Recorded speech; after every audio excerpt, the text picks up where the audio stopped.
L'autisme est un trouble envahissant du développement. Il touche une naissance sur 155, soit près de 500 000 personnes en France.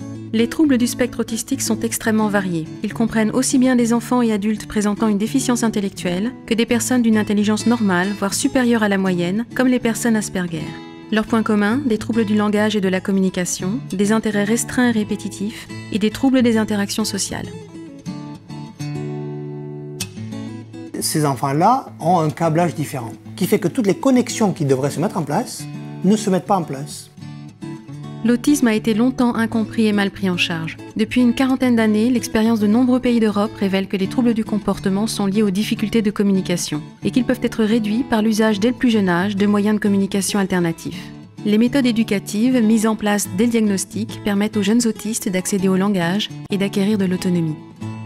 L'objectif, c'est de permettre à un enfant de devenir le plus autonome possible au cours de sa vie d'adulte. Et c'est évidemment par l'éducation, au sens large, que l'on peut acquérir une telle autonomie. Le fait de bien prendre en charge les personnes autistes, enfants ou adultes, et de leur offrir très tôt une prise en charge qui soit adaptée, va permettre de les rendre autonomes au fil de leur enfance, adolescence et au cours de leur vie d'adulte. Et c'est la même chose, c'est-à-dire exactement la même chose que pour les personnes ordinaires. Émile était un petit garçon qui vivait seul dans son coin, qui toute la journée ne s'intéressait qu'aux portes, qu'aux fenêtres.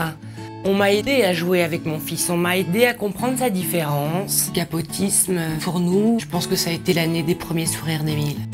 La France accuse un grand retard dans la prise en charge de l'autisme par rapport à ses voisins européens. Ce retard a conduit à sa condamnation par le Conseil de l'Europe en 2004. Des établissements adaptés ont été créés, mais les besoins à combler restent grands, tant pour les très jeunes enfants autistes que pour les personnes vieillissantes.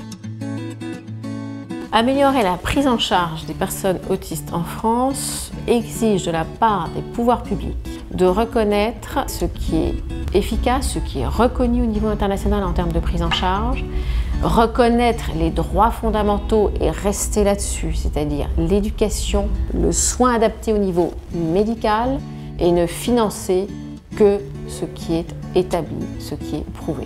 À partir de là, on va faire un grand bond en avant. Aujourd'hui, on a à peu près 10% de réponses adaptées pour les enfants et 3% de réponses adaptées pour les adultes. C'est extrêmement peu. Ça veut dire qu'il y a des personnes qui sont dans des établissements inadaptés à leurs besoins. Ça veut dire qu'il y a des personnes qui sont envoyées en Belgique. Et ça veut dire qu'il y a des personnes qui sont sans solution à la maison. Et ça, c'est réellement un scandale pour la société française dans l'état où on est aujourd'hui. Pour les parents, c'est une source d'inquiétude terrible parce que y a un moment donné, ils ne seront plus là. Il faut bien que quelqu'un puisse prendre en charge leur enfant, qu'il y ait des lieux d'accueil qui rassurent. Parce que c'est vrai qu'une fois que leur petite vie est organisée, c'est quelque chose de rassurant pour nous. Alexia a fait beaucoup de progrès, notamment en sociabilité. Ils y sont pour beaucoup, quoi. Mon souhait, ce serait ça, c'est que l'IME puisse poursuivre après les 18 ans. Parce que c'est vraiment ce qu'il leur faut. J'aime bien transmettre. C'est un épanouissement de tous les jours. Et travailler avec des travailleurs qui ont envie d'apprendre. On sent chez eux une fierté dans ce qu'ils font. Même s'ils n'expriment pas comme nous, il y a cette reconnaissance envers eux, dans le groupe. Tout ça, c'est des valeurs de travail à transmettre. AFG Autisme est la plus grande association spécialisée dans l'accompagnement des personnes avec autisme, enfants et adultes. Ces établissements et services mettent en œuvre les principes de l'éducation structurée et s'appliquent à prendre en charge la personne autiste tout au long de la vie. Elle accompagne aujourd'hui plus de 500 personnes dans toute la France. Le cœur du projet d'AFG Autisme, c'est le croisement entre une qualité de service pour les personnes avec autisme et une qualité de gestion pour assurer la pérennité des établissements. Il est clair que les finances publiques ne permettront pas de couvrir l'intégralité des besoins et qu'on a besoin de faire appel à la générosité publique. Pour accompagner le développement de places pour les personnes avec autisme sans solution aujourd'hui, AFG est amené à rechercher des fonds privés, des fonds issus de la générosité. Pour appuyer cette démarche, nous avons créé un fonds de dotation qui s'appelle AFG Générosité et qui est ouvert autant aux particuliers qu'aux entreprises.